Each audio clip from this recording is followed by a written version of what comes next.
नमस्ते नमस्कार सम्पूर्ण तपाईहरुको माझ फेरि पनि उपस्थित भइसकेको छु। आज हामी कुरा गर्नेछौँ भोटर कार्डको बारेमा। तपाईले डिस्प्लेमा हेर्नु नै भएछ।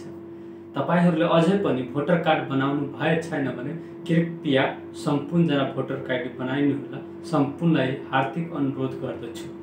किनकि अब थोरै टाइम रहिगयो अब फर्मको अनि तपाईहरु भर्नु होला। त त्यो कलिला बाबु नानीहरुले जान गुमाएछ त्यसको केही फलस्वरूप हुँदैन। र तपाईहरुलाई यो मेन लिडरहरुलाई भन्न चाहन्छु कि तपाईहरु एउटा कोर्डिनेसन गरेर राम्रो पार्टी खोल्नु या त स्वतन्त्र आएर जित्नु। तर तपाईहरुले अहिलेसम्म राजनीतिक दल दर्ता गराउनु भएछ। अहिले 32 वटा प्रक्रियामा छ। यो सानो देशमा यतिवटा राजनीतिक दल किन हुनु पर्यो? र तपाईहरुले कोर्डिनेसन गर्नु न अनि त्यसपछि तपाईहरु चुनावमा लड्नु। अनि के भइरहेछ? पढे लेखेको मान्छे शिक्षित हुन्छ या त पढे लेखेको मान्छे पनि गोबर भइरहेछ। मलाई तपाईहरु कम्तीमा सम्झौता गरेर सबजना एकजुट बसेर कम्तीमा त्यो गर्नुपर्छ नि कि कोर्डिनेसन गर्नु राम्रोसित। त्यसपछि नै हाम्रो देश विकासको तर्फ जान्छ। न त के हुन्छ? त्यस्तै खेर जान्छ।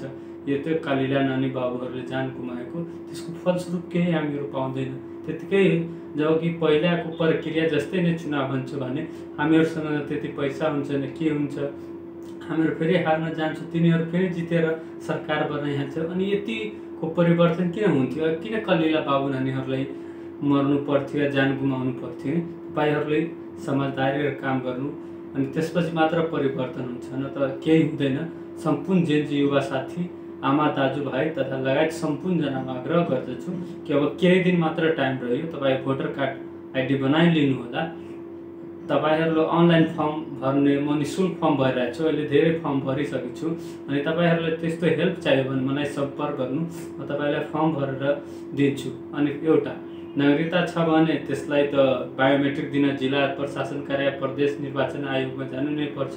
त्यसपछि तपाईहरुलाई राष्ट्रिय परिचय छ भने त्यसमा जानु पर्दैन। सब थोक अनलाइनबाट नै भइहाल्छ।